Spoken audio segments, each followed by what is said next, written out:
Tonight, we're hearing from the young woman who was stabbed in the neck by a stranger as she was walking home from a friend's house on Northeast 78th Avenue.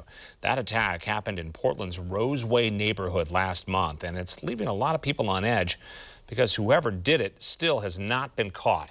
Fox 12's Kelsey Watts spoke with that young woman today as police are releasing new surveillance video in the case. And Kelsey, the scars that she's showing us tell a story. They really do, Pete, and you'll be very impressed by this young woman. She is a very tough young lady. She tells us that she was stabbed at least 6 times, and she believes she would have died if it weren't for a neighbor who heard her cries and came outside to help her. And despite everything that she's been through these last several weeks, she's still a very positive, upbeat woman who just turned 19 yesterday. Yeah, there's this guy. They got my artery with this one. And on my ear, they didn't get my eardrum, which is good, but they got deeper than you might think. Looking at her injuries, it's incredible that Eleanor is standing here today. She was just walking home from a friend's house on March 10th when she was stabbed repeatedly in the head, neck, and back by a stranger. What's hard for me is just wondering, why, Because, I mean, it wasn't a monster, it was a human who did it.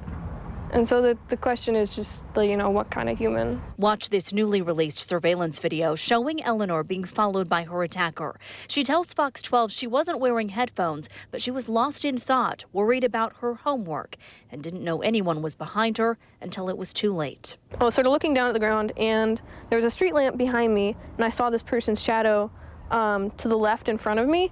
And, I was like, I could either turn around or I could run.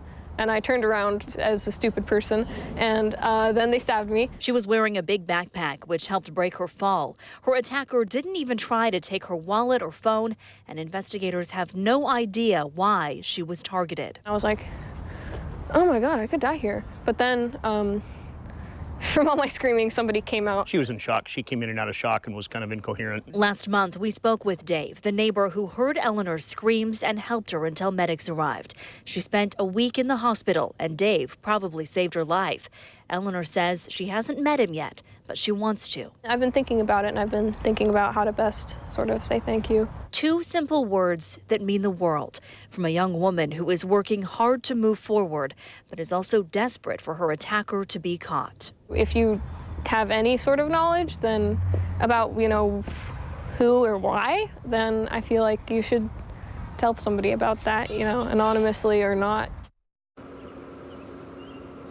Eleanor isn't sharing her last name for safety reasons because her attacker is still out there. She tells me she is still in physical therapy and has some nerve damage, but she says she is getting better every day, all things considered. She believes her attacker was a man, but the whole thing happened so quickly and it was dark out, so she can't be entirely sure. But she is hoping tonight that someone has information that can help bring her attacker to justice. Reporting live tonight in North Portland, Kelsey Watts, Fox 12 Oregon.